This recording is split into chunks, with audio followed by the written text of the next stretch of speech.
ఈ కార్యక్రమాన్ని ఏర్పాటు చేసి తెలంగాణ ప్రభుత్వము అంటే నమ్మకం, తెలంగాణ ప్రభుత్వంలో బాధ్యత నిర్వహించడం అంటే సంపూర్ణమైన భద్రత అని చెప్పి ఈరోజు మా ఉప ముఖ్యమంత్రి వర్యులు బట్టి విక్రమార్క గారు నిరూపించినందుకు, ఈ కార్యక్రమాన్ని ఏర్పాటు చేసినందుకు వారిని మనస్ఫూర్తిగా నేను అభినందిస్తున్నాను. వాస్తవంగా మొట్టమొదటి కార్యక్రమాన్ని మిత్రులు బట్టి విక్రమార్క గారు ఆలోచన చేసి సింగరేణి సంస్థలో అమలు చేద్దాం, సింగరేణి కార్మికులకని వారు నా దగ్గరకు వచ్చి ప్రస్తావించారు. ఆ రోజు 100% నాకెందుకో నమ్మకం అనిపించలే. ప్రమాదవశాత్తు ఒక కార్మికుడు చనిపోతే 1,25,00,000 రూపాయలు ఒక్క పైసా కార్మికుడు కానీ రాష్ట్ర ప్రభుత్వం కానీ బీమా చెల్లించకుండా ఇది ఎలా సాధ్యమవుతుంది అని వారు బ్యాంకర్స్తో మాట్లాడి ఉద్యోగుల జీతభత్యాల లావాదేవీలు, సింగరేణి సంస్థ యొక్క లావాదేవీల నేపథ్యంలో బ్యాంకర్స్ని ఒప్పించి మెప్పించి కార్మికులకు ప్రమాద బీమా ₹1,00,00,000 పైగా ఏ కార్మికుడు చనిపోయినా ఇచ్చే విధంగా వారు ఒప్పందాలు చేసింది. ఈ రోజుకి నాకు తెలిసినంత వరకు బట్టి విక్రమార్క గారు సవరించాలి, ఒకవేళ నేను చెప్పిన దాంట్లో ఏదైనా లోపం ఉంటే, 45 మంది సింగరేణి కార్మికులు ప్రమాదం వల్ల చనిపోతే ప్రతి కుటుంబానికి 1,00,00,000 పైగా చెక్కును వారు అందజేయడం ద్వారా కుటుంబాలు పెద్దలుగా కుటుంబాన్ని ఆదుకోవడంలో ముందుండే కార్మికుడు చనిపోయినప్పుడు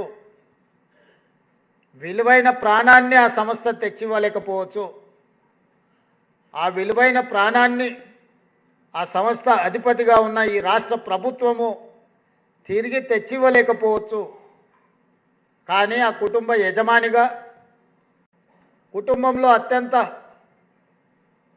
బాధ్యత వహిస్తున్న వారి యొక్క బరువును ఊహించని విధంగా చదువుకునే పిల్లలు కావచ్చు, వయసు పైబడిన తల్లిదండ్రులు కావచ్చు, వయసుకు ఎదిగిన ఆడపిల్లలు కావచ్చు, ఒక్కసారిగా వాళ్ళ ఆదరణ కోల్పోయినప్పుడు ఎంత ఆందోళనకరమైన పరిస్థితులు, ఎంత బాధకరమైన సందర్భమో మనం అందరికీ తెలుసు. 90% ఇక్కడికి వచ్చిన మా ఉద్యోగ ప్రతినిధులు మధ్యతరగతి వాళ్ళమే, నాతో సహా. మధ్యతరగతిలో బయటపడి సమస్య చెప్పుకోలేము, సమస్య ఉంటే ఉన్నది ఎవడేమన్నా అనుకొని బరితెగించి వీధుల్లో తిరిగే సాహసము మనం చేయలేం. చెప్పుకోలేని బాధ, తీర్చలేని సమస్య ఉన్నప్పుడు దుఃఖంతో కుమిలిపోవడము, కష్టాలలో ఉన్న కుటుంబానికి ఒక విశ్వాసం కల్పించాల్సిన మనమే ధైర్యాన్ని కోల్పోయినప్పుడు ఆ కుటుంబం మొత్తం కుప్పగూలిపోయే పరిస్థితి ఉంటుంది.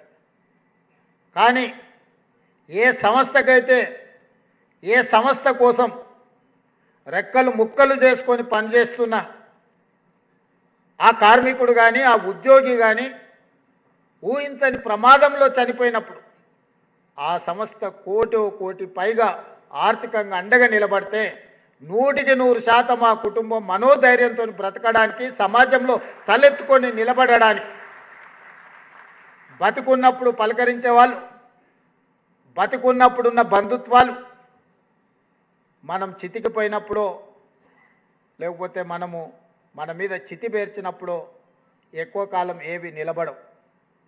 సానుభూతి చూపించే వాళ్ళు ఉండొచ్చు, మన పట్ల సానుకూలత చూపించే వాళ్ళు ఉండొచ్చు, కానీ మన సమస్యలకు ఆర్థికంగా సహాయం చేసేవాళ్ళు చాలా అరుదు. అందుకే యజమాని ఆ బాధ్యత తీసుకోవాలి. ఇక్కడ యజమాని అనంటే సింగరేణి కార్మికులకు సింగరేణి సంస్థ, విద్యుత్ కార్మికులకు విద్యుత్ సంస్థ, రోడ్డు రవాణా కార్మికులకు రోడ్డు రవాణా సంస్థ, మీ అందరికీ రాష్ట్ర ప్రభుత్వమే యజమాని. ఆ యజమాని మీకు నమ్మకం విశ్వాసం కల్పించడమే కాకుండా మీకు భద్రత కల్పించే బాధ్యత కూడా ఆ యజమానిదే. ఆ యజమానే తెలంగాణ రాష్ట్ర ప్రభుత్వం. మేము కాదు, నేను బట్టి విక్రమార్క గారు, గడ్డం వివేక్ గారు, లేకపోతే పొంగులేటి శ్రీనివాసరెడ్డి గారు, మిత్రులు పొన్నం ప్రభాకర్ గారు, మేము కాదు యజమానులు. మేము కూడా ప్రజలెన్నుకుల సేవకులమే. ఒక రకమైన బాధ్యత మీకిస్తే ఇంకొక రకమైన బాధ్యతను మాకిచ్చిండ్రు. మనందరి యజమానులు ప్రజలే, ప్రజలెన్నుకున్న ప్రభుత్వాలే మీకు మాకు యజమానులు. ఆ యజమానే మనకు భద్రత కల్పించాలన్న ఆలోచన చేసి సింగరేణి సంస్థలో సాధ్యమైన ₹1 కోటి, కోటి పైబడి ఉన్న ప్రమాద బీమా భద్రత రాష్ట్రంలో బాధ్యత నిర్వహిస్తున్న ప్రతి ఉద్యోగికి అందించాలి అని మా మిత్రులు బట్టి గారితో నేనే ప్రస్తావించడం జరిగింది. అక్కడ సాధ్యమైనప్పుడు ఇక్కడ ఎట్లా సాధ్యం కాదు, సాధ్యం అవ్వడానికి అవకాశం ఉంది. బ్యాంకర్స్ని అందరిని కూడా మీరు పిలిచి సమావేశం పెట్టండి, వాళ్ళతో చర్చించండి, వాళ్ళని ఒప్పించండి.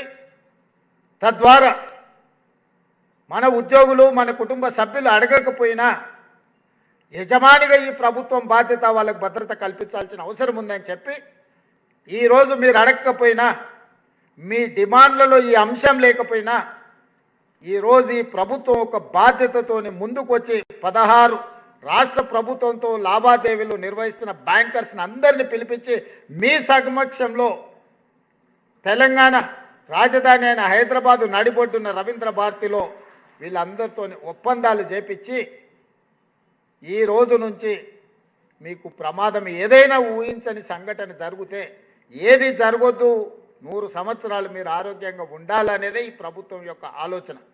ప్రత్యక్షంగా పరోక్షంగా ఈ ప్రభుత్వానికి మీరు సేవలు అందించాలి, ఈ ప్రభుత్వం యొక్క ప్రతిష్ట మీరు పెంచాలనేదే మా ప్రభుత్వం యొక్క భావన. అనుకోని దురదృష్టకర సంఘటన జరిగినప్పుడు మిమ్మల్ని ఆదుకోవాలన్న ఆలోచనతోనే ఈరోజు ఇంత మంచి కార్యక్రమాన్ని మా మిత్రులు బట్టి విక్రమార్క గారు ఏర్పాటు చేసిండ్రు. పెద్ద ఎత్తున మీరు చప్పట్లతోని వారిని అభినందించండి.